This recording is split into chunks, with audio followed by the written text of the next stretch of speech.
the people who don't like Zimmerman not see a scenario where he gets called into January and Pochettino realizes I have a quiet back four, right?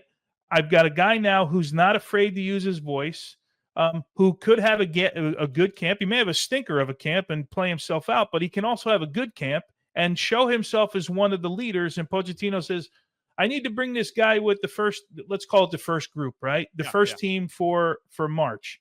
Like, if you're not a Zimmerman fan, can you at least not see that scenario? I can see it happening. Who should be starting in this March game? We're going to project. That's what we do here on end of the year type podcast. We're going to try to project who we think the starting 11 will be.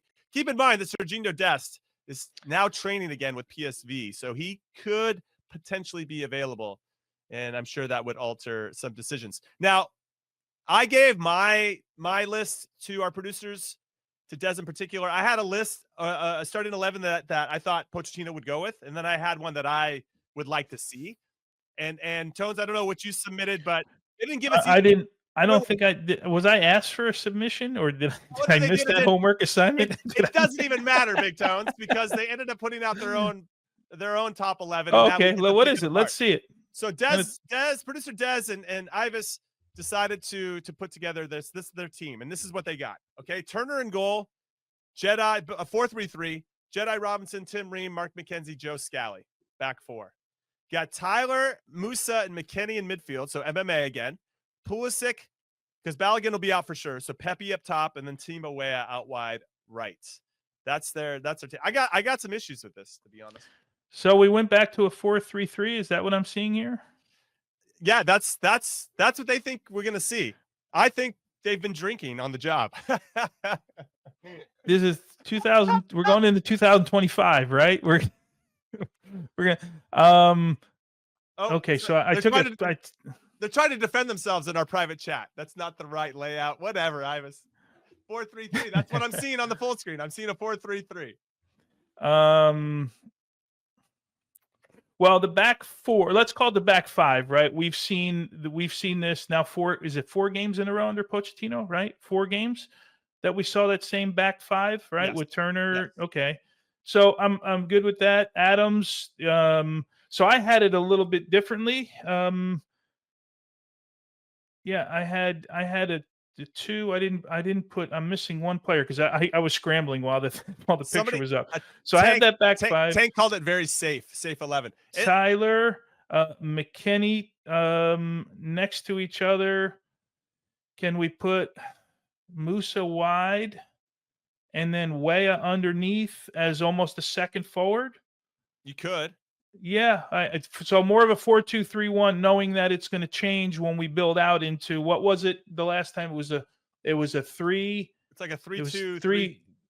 3-2-4-1, right? Yeah, so that makes sense. I did this on the scramble here. So I got the same back five. I got Tyler and McKennie in the midfield, but Tyler a little bit deeper. I got Musa out wide right, Pulisic out wide left, who comes in to make room for Robinson, Pepe, and then Weah underneath and let him roam a little bit. All right. I don't have Gio in there. That's now I'm just talking through this because I must have missed this assignment, but no, you didn't miss this assignment. We wanted to put you on the spot in real time. Okay, yeah, so what I had was Turner in goal. I don't see that changing, regardless if he gets minutes or not. I assume that Pochettino will stick with what he's been doing. So I have a back 3. I like to visualize it that way. So you have Scally, McKenzie, and Ream is kind of the 3 that I have. I think he'll go with Musa and Jedi as the wing backs. I think you're the same. And then Adams and McKennie are the 6s. The Weah and Pulisic is the 10s, and then Pepe up top. Yeah, you and I are the same. That's what I think Pochettino will do. Here, I'm going to throw a little wrinkle here, just so because I love getting bashed in the comments. It's a hobby of mine. but I at some point think that now we're projecting into March. Now you're going to have a January camp. You're going to have a couple guys that potentially could win over Pochettino over a 7 to 10 day period with 2 games. Okay. So I know Chris Richards didn't look good against Crystal Palace. The whole team didn't, or excuse me, against Arsenal for Crystal Palace. I could see a potential. So Turner's still in goal, like a Richards, potentially Walker Zimmerman in the middle, and then Mark McKenzie, who play on the left. Now, Mark McKenzie plays on the left of a back three for Toulouse. So I could see a potential McKenzie, Zimmerman, that could be up for debate, obviously. And then Richards would be the other one on the right. So you pretty much have three center backs. That one, Scally, I'd take Scally out, essentially, is where I'm going. My wing backs, I'd leave Musa off. I'd have Tim Weah on the far right. I'd put Jedi on the left, of course. Double sixes, I wouldn't mind seeing Adams and Tessman.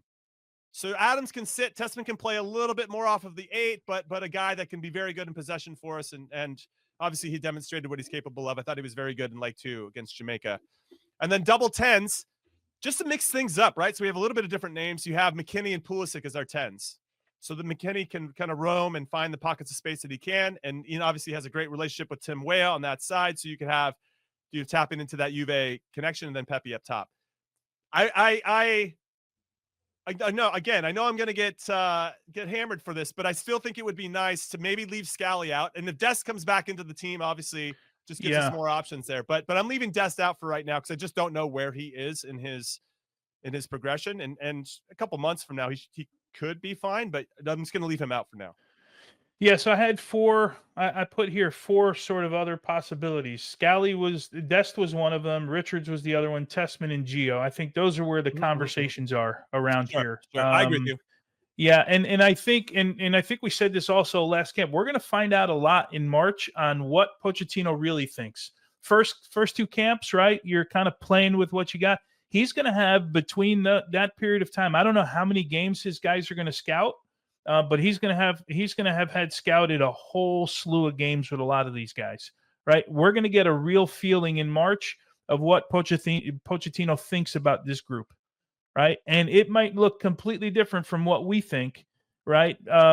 Scally might be his guy there. I mean, he's not done bad for Pochettino. Yeah. Maybe he says Dest has to work his way in, or maybe Dest takes over the Musa role a little higher up the field, and Musa drops out. Like, there's always going to be surprises, but I think we're going to find out what Pochettino really thinks about this team in that camp, in that period.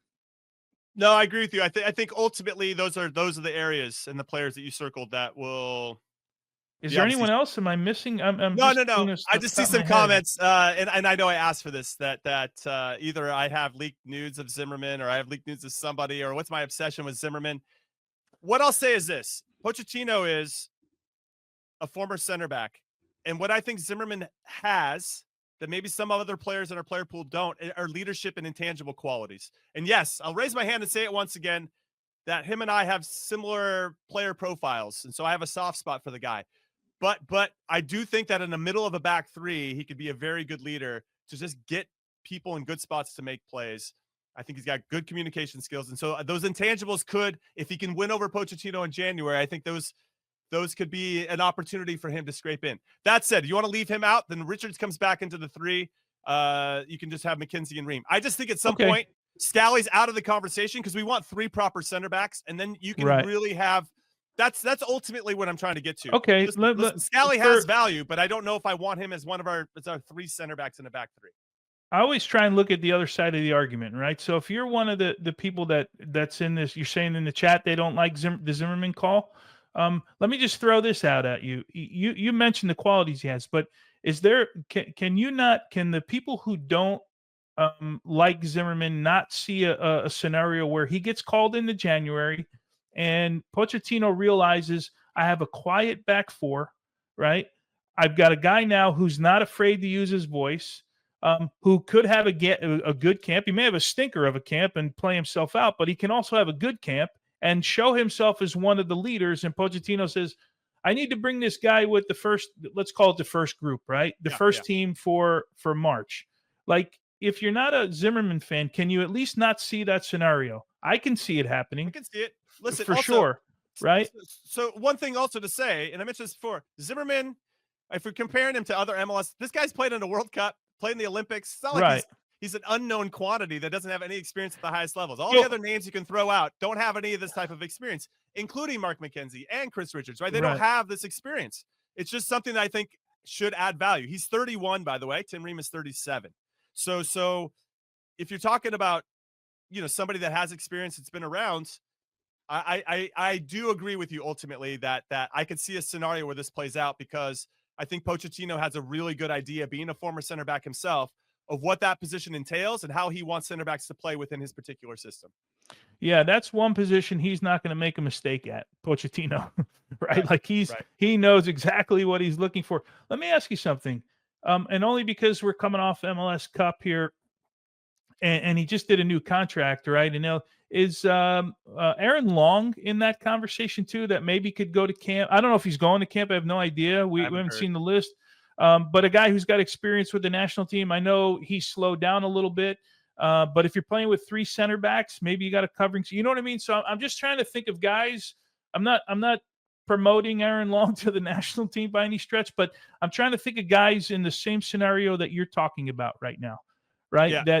That maybe Pochettino could go, I need guys with experience for a little bit to bring in the camp to push other guys, right? I mean, and plus we know we're not going to be at full strength, period. And I know people bring up the Olympics was an under 23 tournament. It's such a weak argument to me. You're talking about all pros. These are all guys that are pros. It's not like it used to be. The Olympics used to be 3 under 23 guys and guys who hadn't played. You got guys at 18, 19 years old playing at massive, massive clubs. I mean, go look at that French team with Olise and that whole group of players. Like, that's not a call it under 23 team. It's like calling Barcelona right now with 3 basically guys over 23 playing right now. Lewandowski and 17-year-old center back in Kubarsi. Like, it's just not. It's not an argument that holds weight for me anymore. But yeah, there's scenarios people don't want to believe them. But do we think that the selections of our national team in 2026 is just going to be a one-way straight path? It's never going to be.